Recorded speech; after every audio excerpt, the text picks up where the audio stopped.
से समझिए कि जीवन के 20 साल हवा की तरह उड़ गए।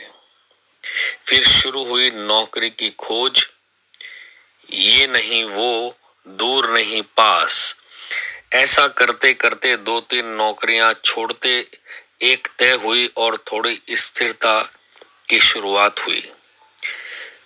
फिर हाथ आया पहली तनख्वाह का चेक, बैंक में जमा हुआ और हुआ अकाउंट में जमा होने वाले और खर्च होने वाले कुछ शून्यों का, कुछ जमा का एक खेल।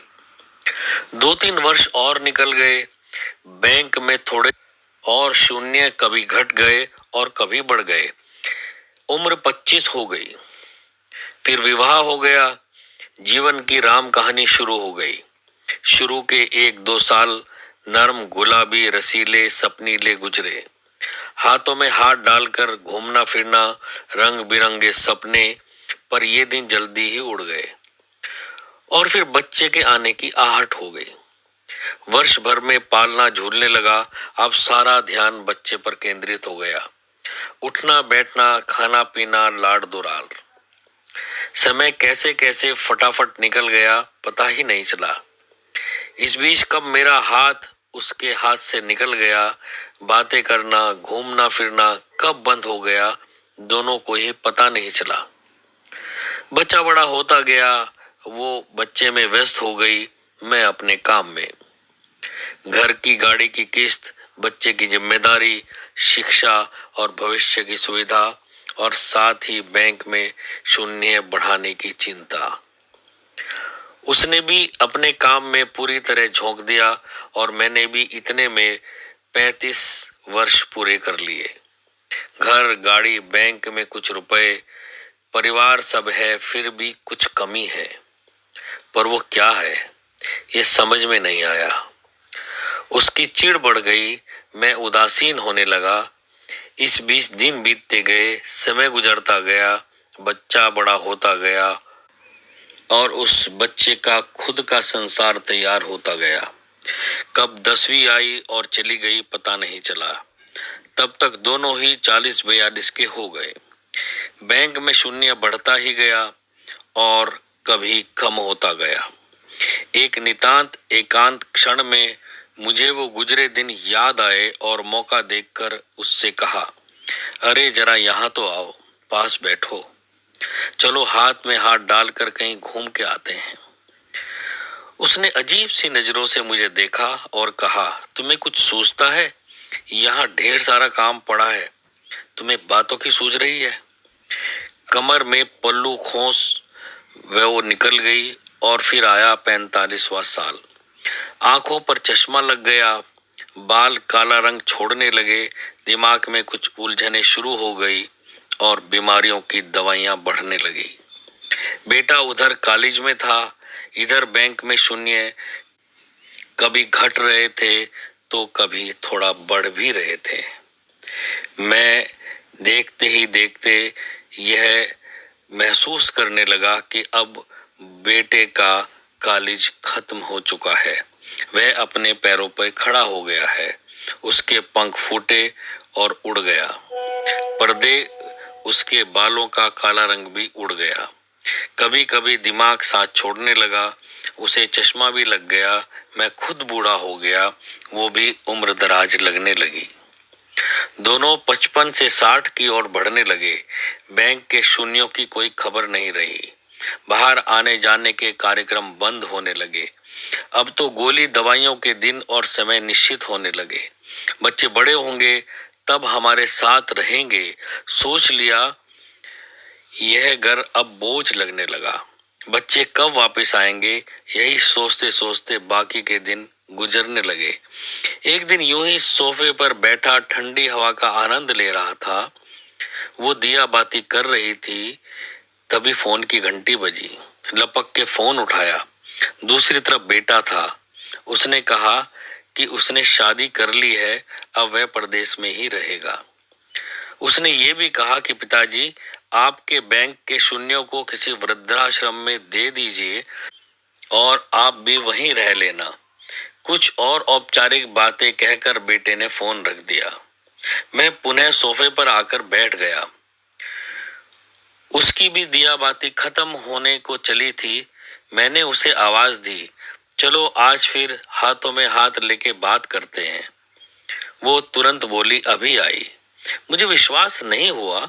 चेहरा खुशी से चमक उठा, आंखें भर आई, आंखों से आंसू गिरने लगे और गाल भीग गए। अचानक आंखों की चमक फीकी पड़ गई और मैं निस्तेज हो गया, हमेशा के लिए। उसने शेष पूजा की और मेरे पास आके बैठ गई। बोलो, क्या बोल रहे थे? लेकिन मैंने कुछ नहीं कहा। उसने मेरे शरीर को छू कर देखा। शरीर बिल्कुल ठंडा पड़ गया था। मैं उसकी ओर एकटक देख रहा था। क्षण भर को वो शून्य हो गई। क्या करूं? उसे कुछ समझ नहीं आया, लेकिन 1-2 मिनट में ही वो चैतन्य हो गई। धीरे से उठी, पूजा घर में गई, एक अगरबत्ती की, ईश्वर को प्रणाम किया और फिर से आके सोफे पे बैठ गई। मेरा ठंडा हाथ उसने अपने हाथों में लिया और बोली, चलो, कहाँ घूमने चलना है तुम्हें? क्या बातें करनी है तुम्हें, बोलो। ऐसा कहते हुए उसकी आंखें भर आई। वो एकटक मुझे देखती रही। आंखों से अश्रुधारा बह निकली। मेरा सर उसके कंधों पर गिर गया। ठंडी हवा का झोंका अभी भी चल रहा है। क्या यही जिंदगी है? नहीं। चलो, इसका कुछ एनालिसिस भी करते हैं। 1980 और 90 के दशक में जब भारत आर्थिक चुनौतियों और विकास की धीमी गति से जूझ रहा था, तब उसके मध्यम वर्गीय परिवारों के मन में चुपचाप एक नई आकांक्षा घर कर गई। बाहर विदेश का सपना, अमेरिका का सपना, ऑस्ट्रेलिया का सपना, कनाडा का सपना।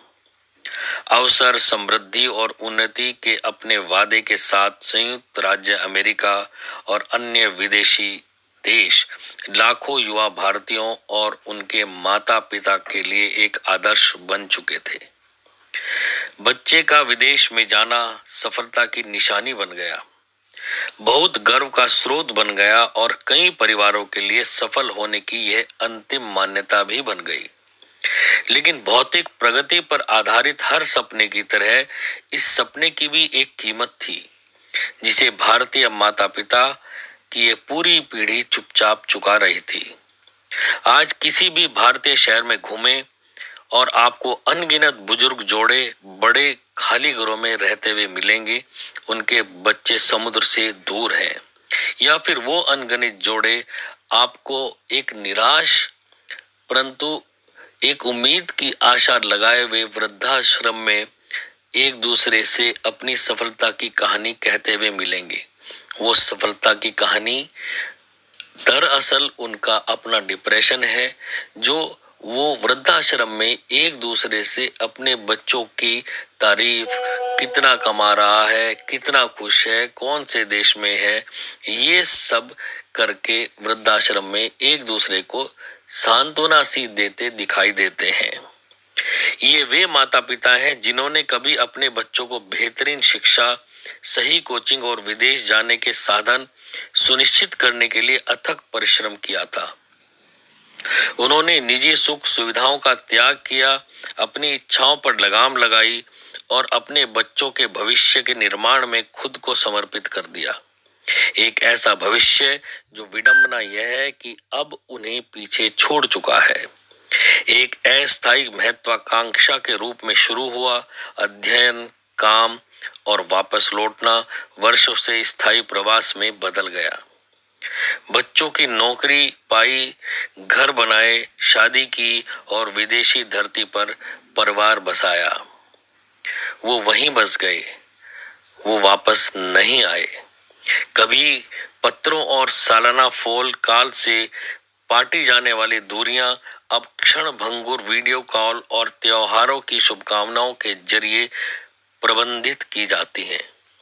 हालांकि माता पिता के लिए समय अलग तरह से बदल गया है।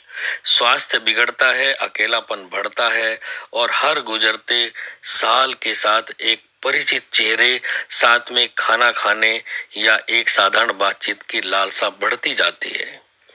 बुजुर्गों के अकेलेपन की यह शांत महामारी भारत की सबसे बड़ी अनकही सामाजिक त्रासदियों में से एक है। किसी भी पक्ष को पूरी तरह से दोषी नहीं ठहराया जा सकता। जो बच्चे चले गए हैं, उन्होंने ऐसी जिंदगी बनाई है जिसे उखाड़ना मुश्किल है। कैरियर गिरवी और बच्चे जो अपनी विरासत से ज्यादा अपने जन्म के देश से जुड़े हुए हैं। भारत लौटना हमेशा एक विकल्प नहीं होता। फिर भी माता पिता के लिए वास्तविकता एक अपरिवर्तित सत्य है। उन्हें अपने बच्चों की याद आती है और धीरे धीरे उन्हें खुद की देखभाल करने के लिए छोड़ दिया जाता है। बीमारी, अलगाव और उसी पारिवारिक ताने बाने के धीरे धीरे क्षरण के माध्यम से जो कभी भारतीय जीवन को परिभाषित करता था। हिंदू पौराणिक कथाओं की एक बहुत पुरानी कहानी है, यहाँ एक मार्मिक सबक देती है।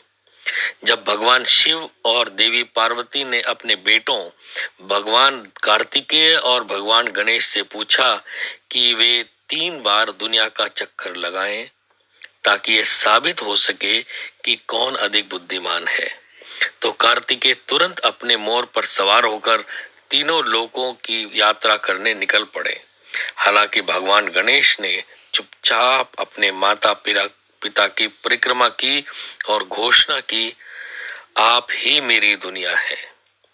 यह एक ऐसी कहानी है जिसे हमारी पीढ़ी को याद रखना चाहिए। एक समाज के रूप में हमें रुककर इस बात की फिर से जांच करने की जरूरत है कि हम प्रगति को किस रूप में परिभाषित करते हैं।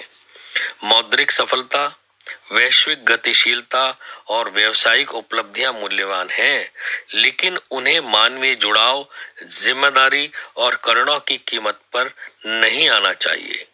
बेहतर भविष्य की तलाश में हमें उन लोगों को नहीं छोड़ना चाहिए जिन्होंने हमारे वर्तमान को संभव बनाया है। भारत को आज ऐसे सामुदायिक पारिस्थितिकी तंत्र की तत्काल आवश्यकता है जो अपने बुजुर्गों की देखभाल करे, और शायद इससे भी महत्वपूर्ण यह है कि एक सांस्कृतिक बदलाव जो डिजिटल कनेक्शन पर मानवीय उपलब्धि को फिर से महत्व देता है। विदेश में रहने वालों के लिए यह वास्तव में जुड़े रहने के तरीके खोजने का आह्वान है। नियमित यात्राओं, भावनात्मक उपस्थिति और अपने माता पिता के जीवन में वास्तविक भागीदारी के माध्यम से। आखिरकार जीवन को कमाए गए डॉलर की संख्या से नहीं मापा जा सकता, बल्कि उन रिश्तों की गर्मजोशी से मापा जा सकता है जिन्हें हम पोषित करते हैं और जो यादें हम पीछे छोड़ते हैं। एक पीढ़ी के रूप में इसे हमें नहीं भूलना चाहिए। जरा सोचिए।